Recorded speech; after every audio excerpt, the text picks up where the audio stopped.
어제 아무런 말 없이 경찰에 출석하던 배우 유아인 씨의 모습을 저희가 보여드렸어요. 그런데 12시간 정도 조사를 마치고 나왔답니다. 그런데 뭐 이번에는 달리 들어갈 때와는 달리 뭐라고 얘기를 했나 봐요. 그 모습부터 보시고 이어가 보도록 하겠습니다.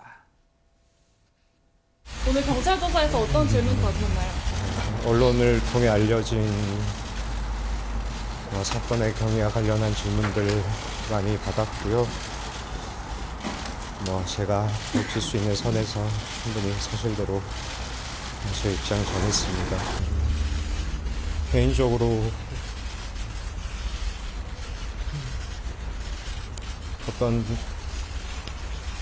저의 일탈 행위들이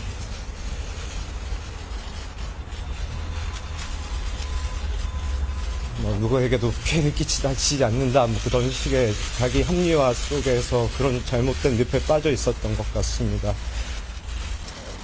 이런 저를 보시기 많이 불편하시겠지만 저는 이런 순간들을 통해 그동안 제가 살아보지 못한 진정 더 건강한 순간들을 살 수 있는 기회로 삼고 싶습니다. 실망드려 정말 죄송합니다. 감사합니다.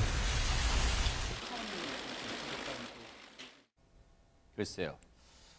유아인 씨 나름 진정성을 담아서 마음에 있는 말을 했는지는 모르겠지만 시청자분들 입장에서는 보시기에 따라서 뭐야? 지금 영화 대사 읊조리는 거야? 라는 착각에 빠지실 수도 있었을 것 같습니다. 그런데 저 사과 내용 중에 우리의 귀에 약간 거슬리는 단어 하나가 있었던 것 같은데요. 김현주 평론가님. 바로 일탈 행위라는 단어가 아닌가 싶습니다. 어떻게 보면 변호사와 사전에 조력, 그러니까 상의를 거쳐서 나온 단어일 수도 있겠고, 혹은 평상시에도 유아인 씨가 상당히 독특한 화법을 좀 구사했었기 때문에 네. 그의 일환일 수도 있겠다라는 나름대로의 예측을 해봅니다. 네. 마약 투약 혐의를 받고 있는 배우죠. 이 유아인 씨, 본명은 엄홍식 씨입니다. 어젯밤 12시간의 경찰 조사를 마친 후에 바로 네. 저런 이야기를 했습니다. 그러면서 불미스러운 일로 이런 자리에 서서 그동안 저에게 사랑을 주셨던 많은 분들께 큰 실망을 안겨드리게 된 점도 깊이 반성한다면서 고개를 숙이는 모습을 보여줬습니다. 네. 투약 혐의를 인정하느냐는 기자의 질문에 대해서는 조사에서 밝힐 수 있는 사실을 그대로 다 말씀드렸다면서 개인적으로 저의 일탈 행위들이 누구에게도 피해를 끼치지 않았다는 식의 합리화의 늪에 빠져 있었던 것 같다라는 네. 표현을 했는데요. 간접적으로 본인의 혐의 일부를 인정하는 듯한 태도를 보였습니다. 늘 뉴스파이터가 말씀을 드리지만요. 저게 사과, 진정성 있게 다가오려면 그냥 사과를 깔끔하게 하세요. 왜 이렇게 말을 빙빙 어려운 말을 써요? 뭐라고요? 그래픽 다시 보여주세요. 조금 전에 그 그래픽 좀 보여주세요. 개인적으로 저의 일탈, 여기서 저는 이제 유아인이 하는 말이에요. 개인적으로 저의 일탈 행위들이 누구에게도 피해를 끼치지 않는다는 그런 식의 합리화의 늪에 빠져 있던 것 같다. 글쎄요, 신민석 기자는 이걸 12시간 조사 마치고 나오는 유아인 씨가 본인이 머릿속에서 문구를 작성한 건지 아니면 앞서 김현주 평론가님 말씀처럼 변호인이 사전에 코치를 해준 대로 읊조렸는지는 모르겠습니다만 이렇게 말을 어렵게 해요. 그러면 일탈 행위라는 표현도 거슬리지만 자신의 일탈 행위들이 누구에게도 피해를 끼치지 않을 거라는 식의 그런 합리화의 늪에 빠져 있었다. 그런 것 치고는 지금 나머지 분들, 다른 분들의 피해가 상당합니다. 그러니까 제가 오늘 이거가 좀 무관하게 올해 개봉할 영화들 좀 기대되게 뭔가를 찾아보는데 연초에 그런 기사 많이 나오잖아요. 네. 이미 설 연휴 때 개봉한 영화들이 잘 안 된 게 많고, 근데 또 문제는 뭐냐면 유아인 씨 출연 영화들은 올해는 다 개봉이 힘들기 때문에 그것도 좀 빼야 되고 그런 상황인데, 유아인 씨 같은 경우는 가장 대표적으로 좀 하이파이브라는 영화가 준비 중이었는데 강영철 감독이라고 굉장히 좀 그 흥행에서는 능력 인정받는 분의 흥행 영화인데 귀재 감독이에요. 네, 그렇고 제목이 하이파이브라는 얘기는 5명의 주연이 나온다는 이야기인데 지금 나머지 4명을 비롯해서 이 영화 한 편에 수백 명 정도가 다 생계가 얽혀 있고 그러겠죠. 투자사라든지 뭐 포함하면 굉장히 그렇죠. 복잡한데 게다가 유한 씨 같은 경우는 최근 몇 년 동안 넷플릭스 관련 작품을 많이 하면서 넷플릭스 거의 직원이라는 얘기를 들을 정도로 했었는데 지금 이제 그 승부라는 영화가 넷플릭스로 공개될 예정이었는데 그 영화도 중단이 되어 있고 뭐 바둑 관련 영화잖아요. 그래서. 이 영화가 또 애매한 게 뭐냐면 실존 인물 조은현, 이창호를 다루기 때문에 그랬죠. 이창호 씨 배역이어가지고 지금 이 영화 공개에 대해서 뭐 좀 주연 배우가 무리를 빚은 것도 있지만 이창호 씨 팬들이 못 찾는 거예요. 그런다면서. 우리 이창호 그 선생님의 연기를 한 배우가 마약을 했다는 게 먹칠을 말이 하느냐, 뭐 되느냐 그런 뭐 거잖아요. 그런 네. 상황이 또 이제 시리즈물 종말의 바보도 있는데 그것도 넷플릭스가 지금 올해 개봉 그 공개가 좀 어려워지는 상황이 놓이면서 지금 작품만 벌써 3개 연관된 사람들 하면 혼자만의 일로 하기에는 너무 피해자가 많아지는 상황이 됐죠. 네.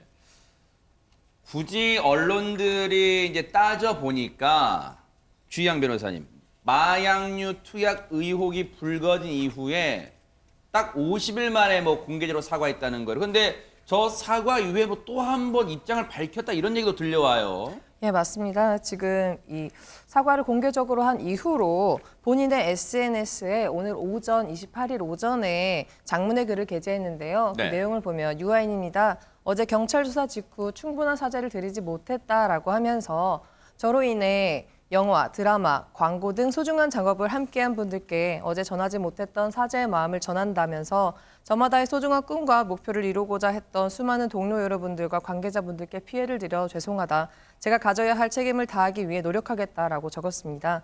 그러면서 앞에 있을 조사에 성실히 임하면서 여러분들의 모든 질타와 법의 심판을 달게 받겠다고 했습니다. 그러니까요. 딱 보세요.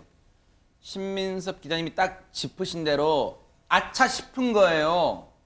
자신의 일탈 행위로 다른 분들에게 피해를 끼치지는 않는다는 식의 그런 자기 합리화에 빠져 있었다는 말을 하고 나니까 아이고 주워 담을 수도 없고 서둘러 사과한 거 아닌가 추가 사과한 거 아닌가 생각이 들어요. 왜? 자신의 이번 범죄 행위로 인해서 이게 어떻게 일탈 행위예요? 정확히 범죄 행위지. 범죄 행위로 이번에 다른 분들한테 피해를 끼쳤다. 추가적으로 얘기했는데 신민석 기자님. 네.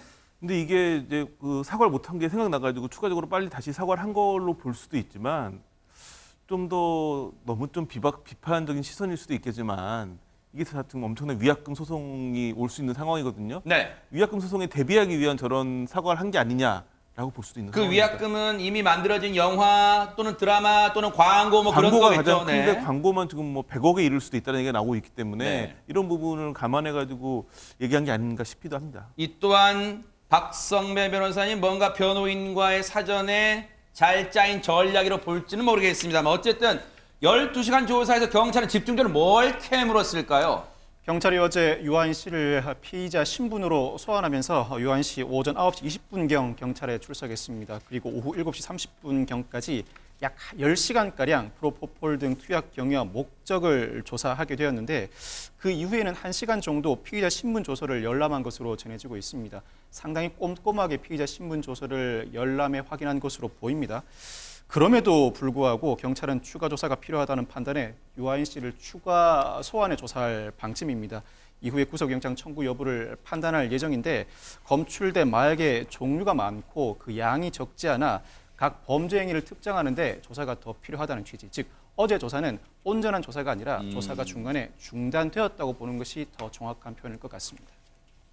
근데 이런 가운데요. 경찰이 힘이 빠지는 얘기일 수 있겠습니다만 벌써부터 좀 이른 얘기일 수 있겠어요. 하지만 주희양 변호사님 일각에서는 유아인 씨가 이번에 초호화 변호인단 구성한 것 등등등 이런 걸 따져볼 때 무죄가 나올 가능성도 조심스럽게 점치는 분들이 있어요. 어떻게 봅니까 이걸? 이 마약류 수사에 있어서 중요한 점은요.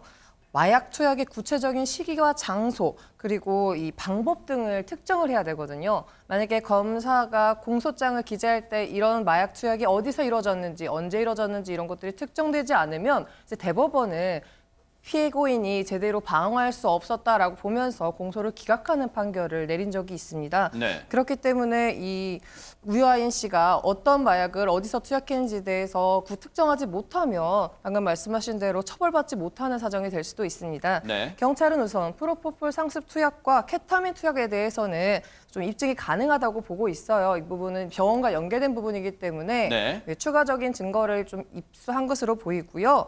이 대마 부분도 투약 시점을 특정할 수 있는 증거를 확보한 것처럼 보입니다. 그런데 케타민이 아니라 코카인이 문제예요. 코카인은 모근에서 검출이 되긴 했지만 구체적인 투약 시기가 좀 불분명해서 이 부분에 대해서 좀 중점적으로 수사가 이루어지지 않을까 생각이 듭니다. 네. 어제 저희가 전해드렸을 때보다는 하나 진일보한 게 보세요. 조금 전 그래픽 보여주세요. 어제는 사실은 케타민과 코카인의 이 투약 기간 특정이 어려웠다고 했는데 지금 하루 사이에 지금 하나 진일보한 건 케타민까지는 의료진 진술 나왔어요.